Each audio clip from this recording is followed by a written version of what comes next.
Son las 8 horas con 21 minutos. Saludamos al señor William Murillo.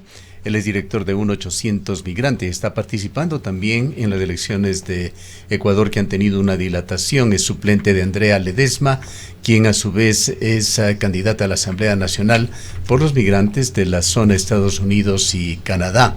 En primera instancia, en las elecciones que se realizaron el pasado 20 de agosto, salieron elegidos, pero como es de conocimiento público, esta elección se suspendió por parte del Consejo Electoral debido a los problemas que se suscitaron en una de las jurisdicciones internacionales. Y hay medidas que son discutibles. Acabamos de escuchar a Gustavo Vega, quien se encuentra totalmente en desacuerdo. Él fue presidente del Consejo Nacional Electoral. Gustavo Vega señala que ha actuado indebidamente desde un punto de vista jurídico el Consejo Nacional Electoral y que incluso posiblemente sus miembros serán eventualmente juzgados políticamente. Por otra parte, se ha generado una gran polémica por nuevas decisiones que se van tomando en este tema que califican a esta próxima elección que se dará en forma conjunta con la segunda vuelta presidencial como una elección con cancha inclinada, pues la repetición de las votaciones en las circunscripciones del exterior, según el Consejo Nacional Electoral, no contemplan ahora un periodo de campaña electoral para que los candidatos a la Asamblea puedan exponer sus planes de trabajo. Al tiempo de reiterarle nuestra bienvenida, William, quisiéramos conocer cuál es la situación, cómo ven ustedes esta repetición de las elecciones. Gustavo, buenos días. Muchas gracias por la invitación. Un cordial saludo a toda la audiencia que nos escucha. Nosotros vemos estas elecciones con gran preocupación porque realmente lo que nosotros estamos haciendo es participar bajo protesta. Una, porque se ha violentado todo el Estado de Derecho, las leyes, se ha violentado la Constitución y sobre todo se ha violentado el derecho de los ecuatorianos en el exterior que ya decidimos por quiénes votar y quiénes nos iban a representar. Lamentablemente, nosotros miramos que el Consejo Nacional Electoral y ahora el Tribunal Contencioso Electoral, que ha avalado estas ilegalidades, está provocando una inseguridad jurídica tremenda porque no permite tener las reglas claras desde el principio. Ya llamaron a elecciones bajo unos supuestos de hackeo, bajo unos supuestos de seguridad, bajo unos supuestos de alteración de datos y en fin, nada por escrito, nada que sustente estas tesis y sin embargo estamos en esta situación en donde el Consejo Nacional Electoral de forma arbitraria, ilegal, inconstitucional está llamando a nuevas elecciones y ahora, como usted bien dice, tampoco vamos a poder hacer campaña electoral. Entonces, yo le podría decirte que nosotros no estamos en democracia. Y estas son declaraciones graves, porque si no nos permiten participar para hacer conocer nuestros planes de propuestas, nuestros planes de trabajo, lo que queremos hacer, luego de tantos problemas que sucedido en el Ecuador, lo que menos están pensando los ciudadanos ecuatorianos en el exterior es ¿y cuáles eran las propuestas de los candidatos? Ya ni se acuerdan. Y eso pretenden que los ecuatorianos vayan otra vez a las urnas bajo falta de conocimiento de lo que se tiene que hacer. Los resultados del 20 de agosto, que ahora serían resultados anulados, aunque hay un proceso, entendemos que lo interpuso justamente el movimiento Construye, ¿cómo dejaban en cuanto a las opciones a los miembros de su movimiento de las listas 25? Bueno, nosotros tenemos un gran número de asambleístas, se suponía que teníamos 30, ahora estamos 27, el segundo bloque legislativo más importante por parte de la Asamblea Nacional. Evidentemente somos un bloque político fuerte, pero eso no significa de que esos son suficientes para las leyes que se van a necesitar. Tendremos que negociar, tendremos que gestionar votación para las leyes de seguridad, para las leyes de la creación de la Universidad de la Policía, de las leyes que beneficien a la fuerza pública, el uso progresivo de la fuerza, en fin, tenemos mucha fortaleza política. Lo que a nosotros nos ha preocupado es la posición de las autoridades electorales, en donde están siendo parciales Yo creo que si es que ellos no quieren que nosotros ganemos o participemos, deberían dejar de gastar plata, sacarse su careta y decir, ¿saben qué? Vamos a ayudar a la Revolución Ciudadana, porque a la larga eso es lo que quieren. Vamos a darle, no los 3, vamos a darle los 6 curules. Pero bueno, eso es lo que ellos están actuando de esa manera. Nosotros no vamos a permitir, y cuando digo nosotros hablo de los migrantes ecuatorianos, no vamos a permitir que nos traten como ciudadanos de segunda clase. Nosotros no somos ningunos animalitos de experimento para que estén viendo si funciona o no funciona, y si no funciona no pasa nada. Estamos hablando de derechos constitucionales, de ecuatorianos igual como usted o cualquiera que nos escuche, que tenemos los mismos derechos y obligaciones y que no nos pueden tratar de esta manera. Entonces vamos a ir a las elecciones, por supuesto, vamos a hacer todo lo que esté en nuestras manos y nosotros sí vamos a cumplir la ley, no como ellos que violentan la ley, la usan como si fuera papel higiénico. Ahora, en cuanto a la campaña electoral, ¿cuánto puede afectar esta decisión del Consejo Nacional Electoral de no permitir, de no auspiciar, porque incluso con dineros públicos se lo hace, una campaña? De hecho, estos alcances del Consejo Nacional Electoral rigen para el territorio nacional y no lo hacen en las redes sociales, no lo hacen para ninguna de las candidaturas, ni siquiera las presidenciales. No fue factible tampoco un control en las redes sociales para asambleístas. ¿Qué peso tiene realmente esto? ¿Cuánto puede afectar en las campañas cuando en las redes sociales se puede actuar? No hay restricciones en esto, no alcanzan las leyes ecuatorianas. Bueno, no alcanzan las leyes ecuatorianas, nosotros utilizaremos todo lo que está dentro de la ley, nada de lo que está prohibido. Evidentemente trabajaremos en redes sociales como una de las formas de poder comunicar lo que nosotros queremos decir a la ciudadanía, pero las redes sociales es uno de los canales de comunicación. La idea es hacer reuniones, conversatorios, hablar con la gente, distribuir propaganda, hablar con las personas. Por ejemplo, no han hecho mención de hacer un debate con los candidatos en el exterior. ¿Por qué? Porque no les interesa. No les interesa. Entonces, si son solamente 6 candidatos o son solamente 6 votos, porque así parece que es la lógica, ¿no? Son solo 6, no pasa nada. Bueno, esos 6 asambleístas a futuro, a veces por un voto en la asamblea. Recordemos los últimos capítulos que se vivieron en Ecuador, lo fundamental que resultaba un 2 votos. La posición de un asambleísta puede virar una balanza, sin duda. Virar una balanza que puede cambiar el destino del país. No es cualquier cosa. Entonces nuestra lucha, nuestro enfrentamiento con estas autoridades corruptas, porque hay que decirlo como son, no podemos tener esta clase de autoridades que están, deslegitimados desde hace mucho tiempo. Hay que recordar que la Contraloría ya destituyó hace mucho tiempo a la señora Tamaín y el resto de consejeros, y sin embargo están prorrogados en funciones de forma ilegal. La falta de acciones por parte del Contralor General ante esta situación también es deplorable. ¿Por qué el Contralor no ha ejecutado la destitución? ¿Por qué? Estamos ahora otra vez en esta clase de problemas con gente que no es prueba. No es prueba. Ya se ha demostrado una y otra vez, en los mismos reportes de la Contraloría que permiten la destitución de estas personas. ¿Y cómo va el tema de la apelación o apelaciones que ha interpuesto Construye sobre esto? Ya no hay nada. El Tribunal Contencioso no aprobó.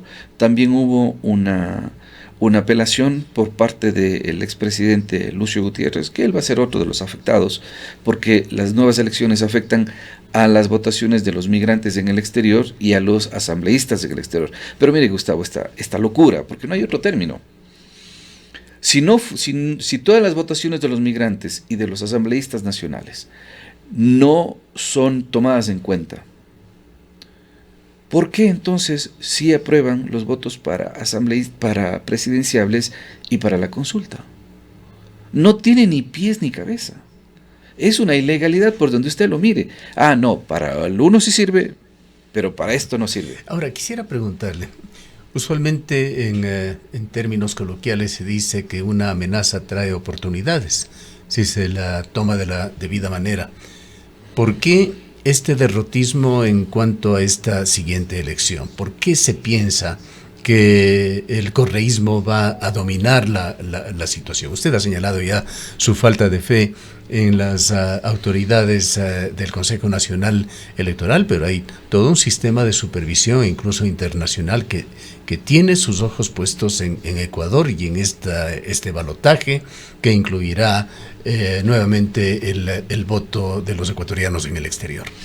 No es derrotismo, no, al contrario, yo creo que hablar sobre la realidad es que nosotros vivimos no es derrotismo. Yo estoy hablando sobre lo que está sucediendo. ¿De qué nos ha servido los observadores de la OEA? Cuando nosotros hemos reclamado públicamente estas ilegalidades, ¿de qué nos ha servido? No, ellos son observadores, nada más. Los actores somos nosotros, los afectados somos nosotros, los ciudadanos, los candidatos, las organizaciones políticas. Cuando yo le digo de que no tenemos fe en el Consejo Nacional Electoral, yo estoy totalmente de acuerdo con usted, Gustavo. Podrán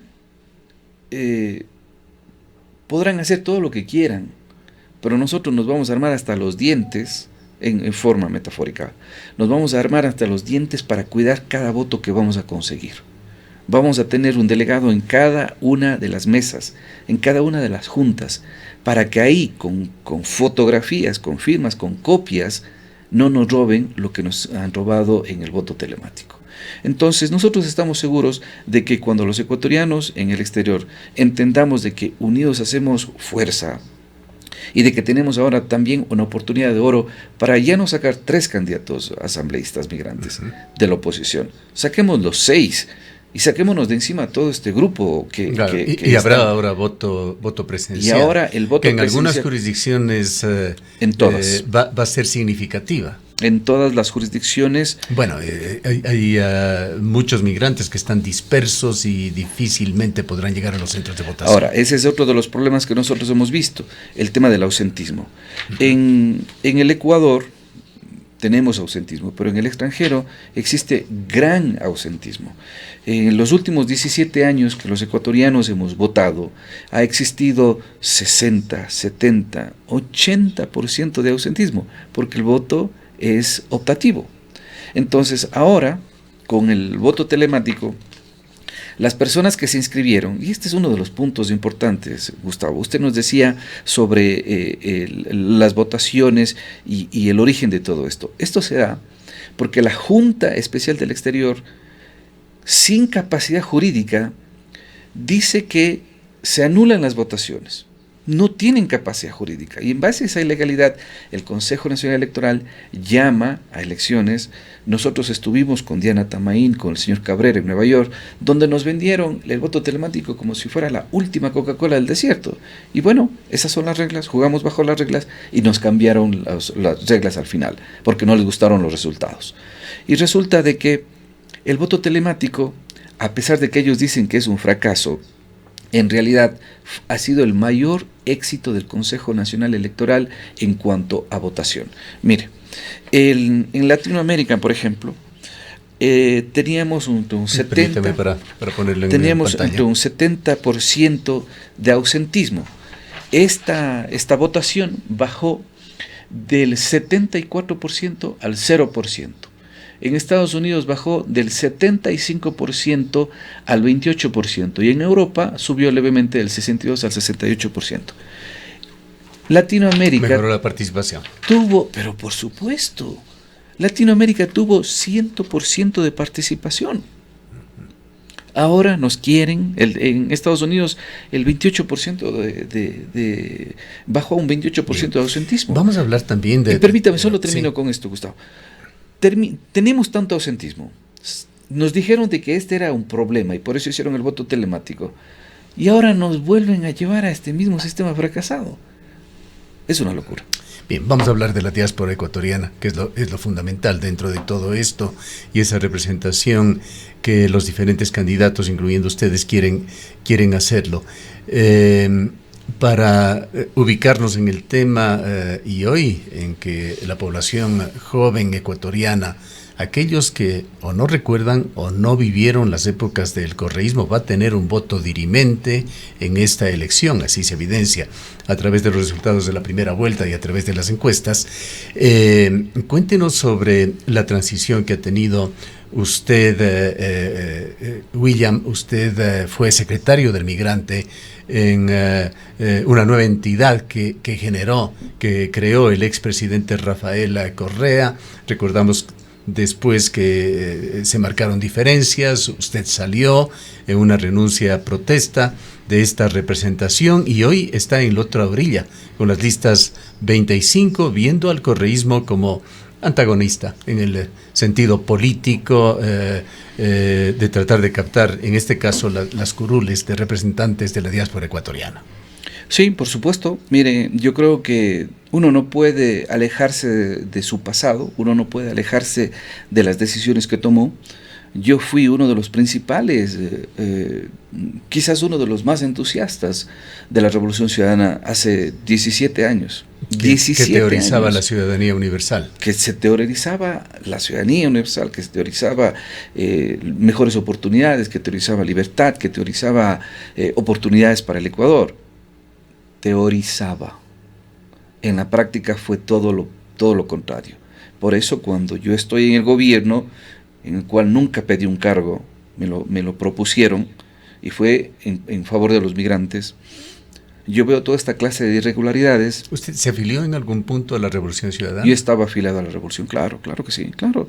Yo fui uno de los máximos, yo fui el fundador de Alianza País en Estados Unidos. Entonces, lo que fue el proyecto político versus lo que se convirtió el proyecto político son dos cosas diferentes. Una cosa es estar enamorado y otra cosa es estar casado. Y ahí es donde las cosas se ven bien. Una cosa Para transitar rápidamente, ¿cuáles fueron los puntos de rompimiento?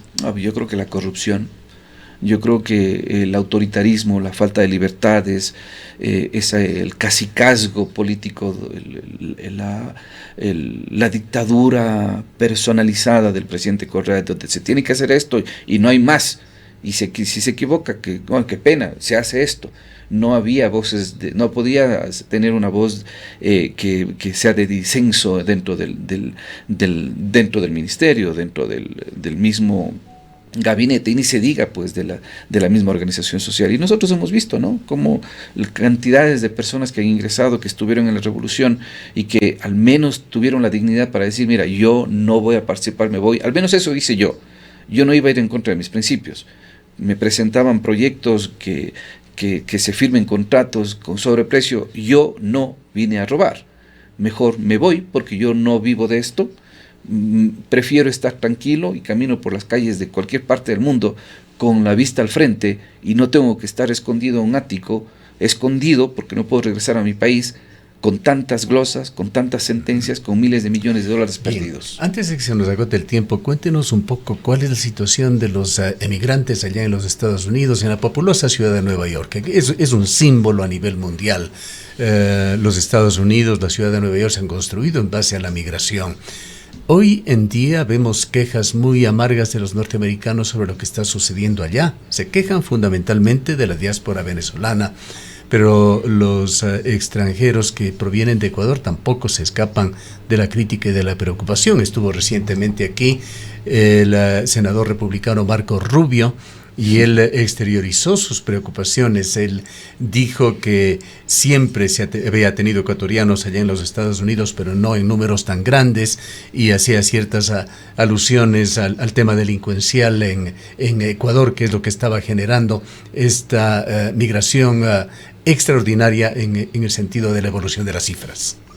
Bueno, el senador Rubio es político, empecemos por ahí. Republicano. Es republicano, en donde lo que yo digo, tira la piedra y esconde la mano. Porque uno de los mayores problemas que nosotros tenemos en Estados Unidos no son un par de ecuatorianos que están con los niños en el tren vendiendo frutas. Son casos muy esporádicos. Se ha visto eso como quizás, o se lo ha manejado de una forma amarillista en algunos medios de comunicación. La realidad es de que si te ven haciendo eso, las autoridades van a llevar a los niños a albergues, les van a quitar los derechos a sus padres, si es que no se detienen en hacer eso, y les van a dar en adopción a otros niños con unas familias que sí les van a cuidar, que sí van a defender sus derechos, que lo van a poner en la escuela, porque tienen mejores opciones. Entonces, claro, ¿por qué se da este grado de desesperación? Una, porque ese grupo de ecuatorianos que usted habla No es el grueso de los ecuatorianos que estamos establecidos, que estamos apoyando, que estamos aportando al crecimiento de la ciudad de Nueva York y del Estado. Se trata de este grupo de ecuatorianos que están solicitando asilo, que no tienen una red de apoyo, que no tienen familiares que los reciban, que no tienen dinero. Y entonces la ciudad, por ley, Gustavo, tiene que darles alimento y un hospedaje, por ley. Claro, cuando hay 100.000 ecuatorianos, cuando hay 100.000 solicitantes de asilo, miles de ecuatorianos en esa circunstancia, ya la situación cambia. Se han gastado más de $1.000 millones hasta la fecha en este año para poder sustentar todos estos gastos, y se prevé que se va a gastar 4.000 millones en el próximo año para sustentar todos estos gastos. Entonces, cuando el senador republicano nos dice casi que nunca ha visto, eso es lo que él quiere decirnos, pero en la práctica son otras cosas. En el 2021, por ejemplo, tuvimos 97.000 ecuatorianos detenidos, expulsados y deportados desde Estados Unidos. Ahí el señor, ¿qué dijo? No dijo nada, calladito. Lo utilizaba para seguir molestando al presidente Biden, como lo hace ahora. Se caen los ingresos a Estados Unidos en el 2022. Mucho tuvimos que ver nosotros porque les dijimos a México, pidan la visa, pidieron visa. Ahora los de Guatemala también piden visa para los ecuatorianos. ¿Y qué pasó? Como no hay soluciones, no hay opciones, no hay respuestas por parte del gobierno ecuatoriano, ni de los gobiernos de la región, otra vez tenemos este año, Gustavo, 88.000 ecuatorianos detenidos, expulsados y deportados. Entonces el senador Rubio nos puede decir cualquier cosa, pero en la práctica nos dice lo que a él le conviene.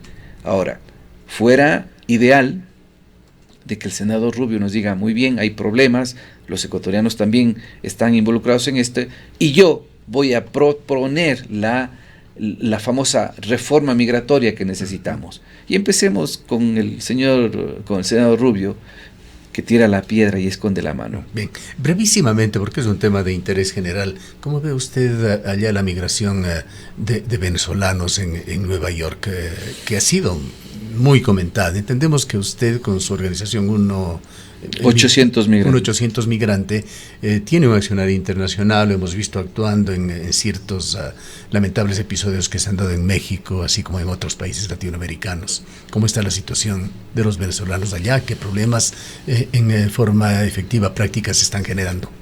Son muchos los problemas, pero no es solamente los venezolanos. Tenemos muchísimos ciudadanos de Haití. Hay muchísimos. Hay una migración china muy importante. Bangladesh, que viene y India. Parte curiosamente desde Ecuador, porque acá no tienen mayores requisitos de visas. Vienen desde acá para seguir la ruta de la diáspora ecuatoriana. Claro. Y aparte de eso también tenemos en mayor número ucranianos. Pero la diferencia es que a los ucranianos, por ejemplo, les dieron el TPS, el estatus de protección temporal. Entonces ellos llegan, les abren las puertas de par en par, con todos los beneficios, con beneficios que no tiene el resto de ciudadanos, y esa es la hipocresía política en este país. A algunos sí les dan, a otros no les dan. ¿Por qué? Vaya a saber. Pero las circunstancias políticas que vive Estados Unidos en este momento, en primer lugar, no es que hay una invasión, como dicen los republicanos. Hay migrantes, como siempre ha habido. No es que esto es nuevo, siempre ha habido. Lo que pasa es de que no hay una respuesta política real. Debe hacerse... ¿Qué tan dura es el marco legal para los ecuatorianos indocumentados? Para todos los indocumentados, no es solamente para los ecuatorianos, para todos los indocumentados.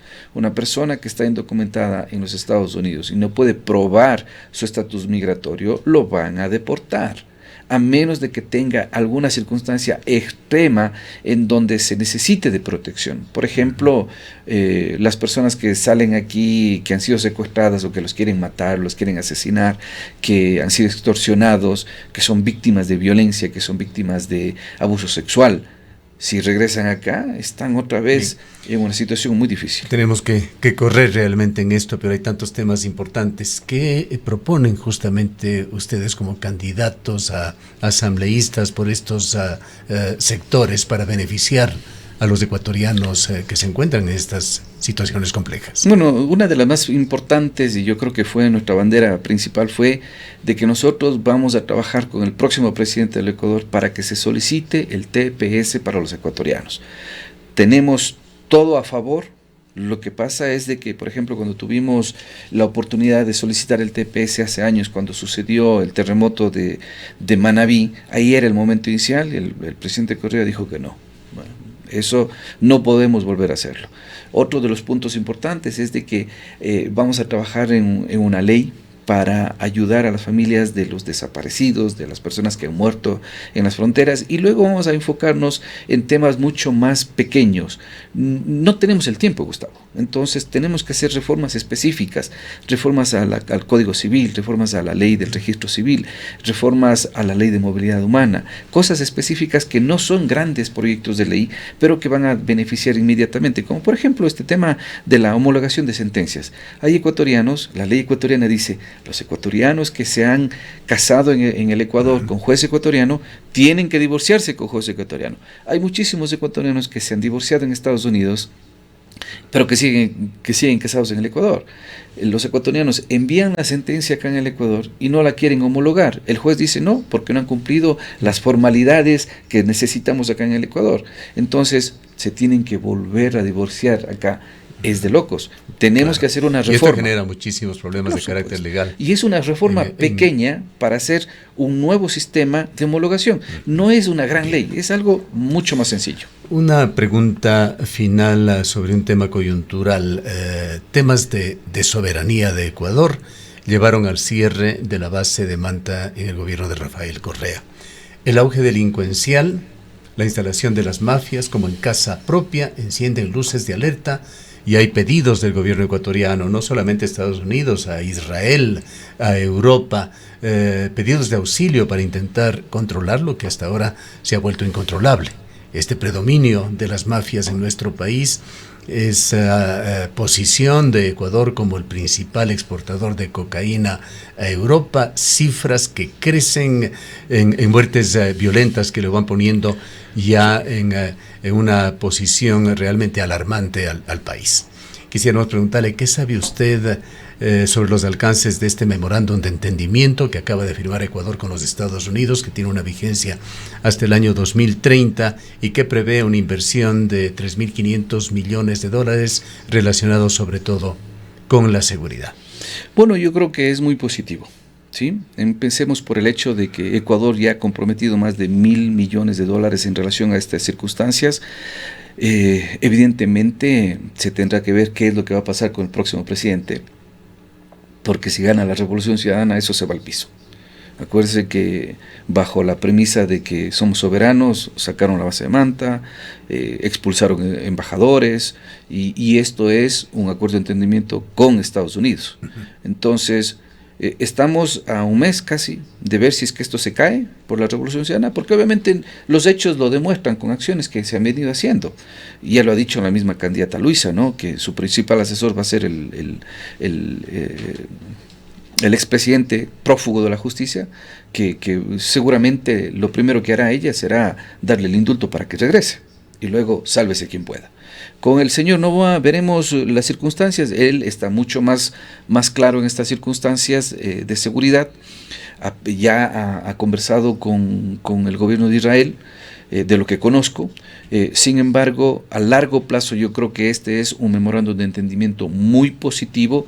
No van a dar plata, han sido muy enfáticos porque vuela la plata, pero la cooperación que ellos tienen es en tecnología, en entrenamiento, en logística, prepararnos para ciberseguridad, prepararnos para ataques extranjeros. En fin, yo creo que el aporte por parte de Estados Unidos en este acuerdo de entendimiento es muy positivo, y ojalá que el próximo presidente tenga la visión necesaria para dejar la política y la ideología de un lado y ver las cosas que son positivas para el país. Y este memorándum de entendimiento yo creo que es muy positivo para el país.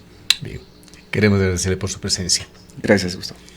Han escuchado a William Murillo, Él es actualmente candidato suplente de Andrea Ledesma para asambleísta nacional por los migrantes de Estados Unidos y Canadá. Se ha referido a este tema de la repetición de las elecciones y algo sobre temas coyunturales de Ecuador. Son las 8 horas con